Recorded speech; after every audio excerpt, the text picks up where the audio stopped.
Um caso muito importante, o caso do Vietnã. Sim. Tá? A grande força do Vietnã do Norte não era a ideológica, era a reunificação. Sim. Porque quando terminou, os franceses foram expulsos e tudo, que dividiram o país em dois, ficou estabelecido que em 1965, sei lá, ia ter uma eleição para definir a reunificação. E aí a corrente política predominante do Vietnã do Sul não queria a eleição e foi apoiada pelos Estados Unidos. Então a bandeira do Ho Chi Minh não era só ideológica, não. Era reunificação. E o americano nunca entendeu isso. E isso foi muito mais importante no Vietnã do Sul do que a ideológica. E o americano nunca entendeu isso aí. Eles achavam que isso era uma mera luta contra o comunismo. Não era. Não era. A visão dos caras era outra. Nós temos que tirar esses caras daqui. E tem uma cena muito engraçada. É engraçado. Em 65, teve um ataque aéreo numa base americana e o general pediu uma divisão de fuzileiros para defender a base. O fuzileiro sempre safando da Força Aérea pro general. É um negócio impressionante, viu? Aí mandaram a primeira divisão de fuzileiros para lá. E aí os fuzileiros desembarcaram, foi uma coisa assim, aquela coisa teatral, né? Desembarcando e tal. Aí disse que tinha um camponês vietnamita que ele viu os caras passando. Falou, os franceses voltaram.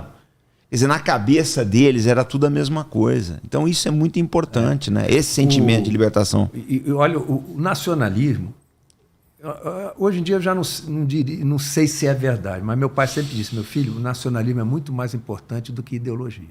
Eu também acho. Pode ter certeza que, para a União Soviética, o discurso socialista é cortina. Por trás está o que sempre foi desde o tempo dos czares. A mãe Rússia. Era a mãe Rússia se expandindo para se defender. Não era nem para se defender. Exatamente. Tá? Porque ela sempre foi invadida, né, pela Europa Oriental. Era se expandir para se defender. Então, o mais forte ali é o nacionalismo. E quando tem aquela história de que quando foi 31 de março, os Estados Unidos mobilizaram uma esquadra para vir para o Brasil, meu pai e outros militares diziam assim, se esses caras desembarcassem aqui, eu me aliaria aos comunas para expulsar e depois voltava a combater os comunas. Tal o sentimento de pátria. As coisas do Brasil têm que ser resolvidas por nós. Exatamente. Não tem que entrar ninguém. E o regime militar deu um exemplo disso aí. Nós combatemos a luta armada aqui no Brasil sem nenhuma presença de tropa estrangeira aqui e nem de ingerência de CIA, de FBI, nada. Fomos nós que fizemos aqui. E fizemos a um custo de 434 mortos do outro lado e 119 do nosso lado. Se você pegar em qualquer outro país da América Latina, foi de 3 mil para cima, chegando até 200 mil na Colômbia. A Colômbia foi um genocídio, 600 mil na América Central. Então, o Brasil resolveu o problema da luta armada com gente nossa, tá? Com doutrina nossa, criada por nós. Houve exageros? Houve, tá certo?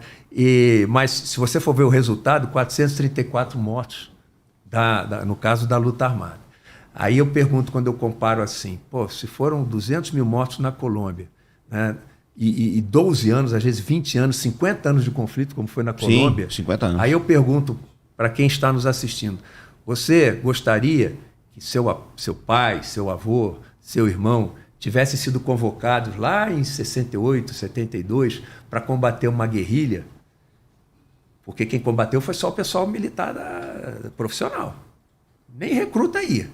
Era só militar profissional. O senhor gostaria que seu pai fosse convocado e, quem sabe, ir combater a guerrilha no Araguaia, uma guerrilha urbana, e morresse? Talvez o senhor não estivesse aqui. Então, o custo para as 434 mortos, para suas famílias, foi um custo alto. Para pacificar o país, né? O Brasil não foi. Tá certo? E aí, quando você compara na Colômbia 200 mil mortos em 50 anos de conflito... Fora os mutilados, né? Como eu já falei, eu fui observador militar em El Salvador, um país do tamanho de Sergipe, 80 mil mortos, 400 mil deslocados de suas fazendas, seus sítios, etc., da área rural, 1,5 milhão refugiados nos Estados Unidos. Esse foi o preço que eles pagaram em 12 anos de conflito. Aqui foram 10 anos. Um conflito bem conduzido, tá? De modo a que ele não crescesse. E o final do regime militar no Brasil foi uma anistia ampla, geral e restrita. O final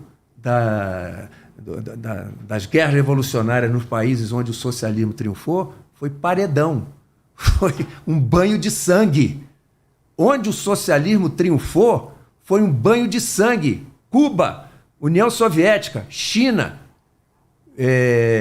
lá no Laos, Camboja, 2,5 milhões de mortos. Aqui teve anistia. E acaba que hoje as forças são mais fragilizadas do que antes. Saiu mais fraca. Não diria não. Não? Nós estamos vivendo o problema que nós estamos vivendo agora. Em relação agora, à opinião pública, em relação ao regime militar... O problema que nós estamos vivendo agora, com com relação à opinião pública, você tem que ver que o Brasil tem história, e a história tem episódios. Nós estamos vivendo um episódio, que ainda não terminou. Nós estamos vivendo um episódio. Então você pode... As Forças Armadas, quando houve a questão de Canudos, né, que mataram muita gente lá em Canudos, sim, teve um problema de repercussão contra as Forças Armadas. Teve. Né? Mas a história, né, uma história de heroísmo, tanto da Marinha, do Exército como da Aeronáutica, uma história que não é só a Força Expedicionária Brasileira. É um momento, né? É um momento. A gente tem que ver que a história do Brasil é muito ampla. Nós estamos vivendo um momento. Daqui a 5, 10 anos, isso pode estar mudando. Então, não confundir história, que é a nossa história gloriosa das Forças Armadas, com episódios de momento que você pode ter parcelas da opinião pública, e hoje em dia grande parte da opinião pública está muito contrária, né, às Forças Armadas. Mas isso não sei... Vai mudar, né? Com o tempo muda. Não, eu me referi em relação a pós-regime militar, né? Porque saiu com uma fotografia que foi extremamente negativa, que foi extremamente violento, mas os números que o senhor colocou foi negativo na mídia, que a mídia ela tem uma forte presença da esquerda. Graças a Deus tem a rede, tem o seu site lá, né? Site, né? Canal. O seu canal, o teu canal. Hoje em dia, nós não dependemos da mídia tradicional. A mídia perdeu muita força. Que é controlada grande parte pela esquerda. Então, se você pegar logo depois do regime militar, se você pegasse e visse as pesquisas, sempre foram as instituições de maior credibilidade. Logo depois do regime militar. As narrativas da imprensa, elas estão perdendo força. Elas estão perdendo bastante força aí. Só que naquele tempo não tinha, né, essa, vamos chamar, mídia alternativa. Era só a mídia tradicional. Eu penso assim, né, General? O advento das redes sociais, ele trouxe muitas soluções. Uma delas foi que a imprensa perdeu força mesmo, ela foi para o escanteio. Mas outra é que contribuiu muito para a radicalização pela própria confecção dos algoritmos. Né? Eu estava vendo um vídeo do Eduardo Moreira e ele explicou como é que é feito o algoritmo. O algoritmo é feito para dividir a sociedade em times mesmo, em times.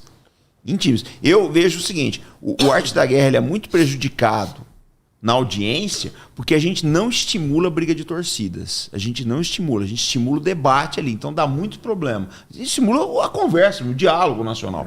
Então eu acabo perdendo a audiência por causa disso, mas eu não me importo, porque eu não vou... você pode ter certeza, você pode perder a audiência, mas a audiência que você tem vai transmitir porque é qualificada. É qualificada. Eu falo sempre o seguinte, eu vou dizer uma coisa para o senhor, eu tenho uma responsabilidade muito grande. Eu digo sempre isso para todo mundo. Eu não vou tocar fogo no meu país. De forma alguma. A gente luta pelo consenso, pelo diálogo, pela união. Tá? E eu não acho, eu vejo algumas coisas assim bastante irresponsáveis. Eu já fui, muita gente já tentou me cooptar para essa área aí, para tocar fogo. Falando, não é meu. Mas olha só, nesse ponto da mídia perder força, talvez é fato que a rede social tem tido uma pequena crescente. Ainda está muito longe do poder que a mídia faz. O canal de televisão, essa geração isso. Que assistia televisão tá indo embora, velho. Tá vindo uma outra aí que nem sabe o que é isso. Se você for pegar agora, ó, tá tendo o Jornal Nacional. Quantos milhões estão assistindo? São muitos milhões, não é pouca gente. Mas muita gente assiste já por costume.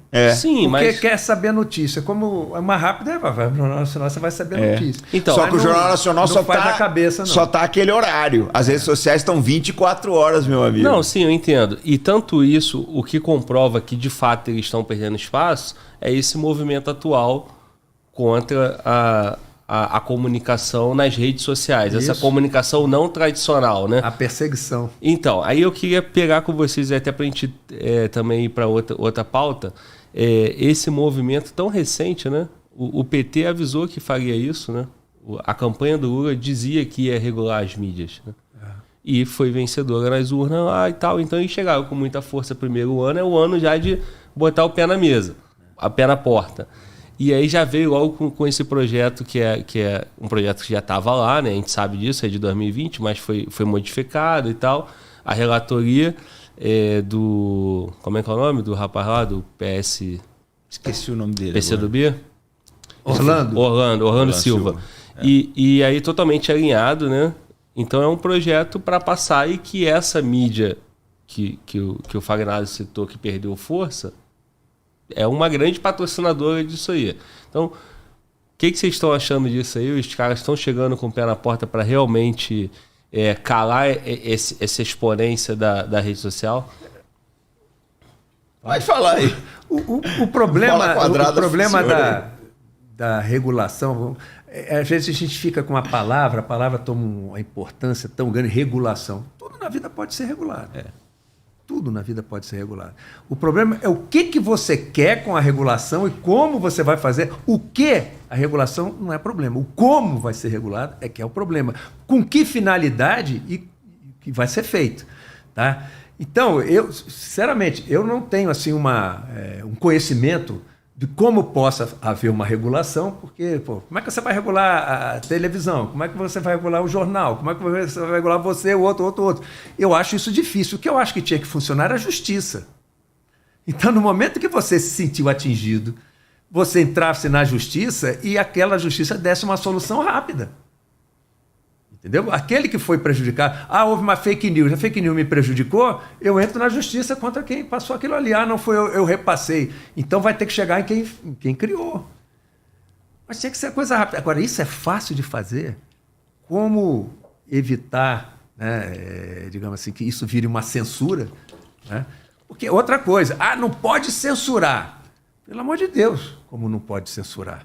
Se você tem na televisão, num horário que tem criança assistindo, cenas que são incompatíveis, por que aquilo ali não pode ser censurado? Agora, a pessoa pega aquilo ali e vai censurar outras coisas, vai censurar a liberdade de pensamento, de expressão, então é uma coisa muito difícil de regular.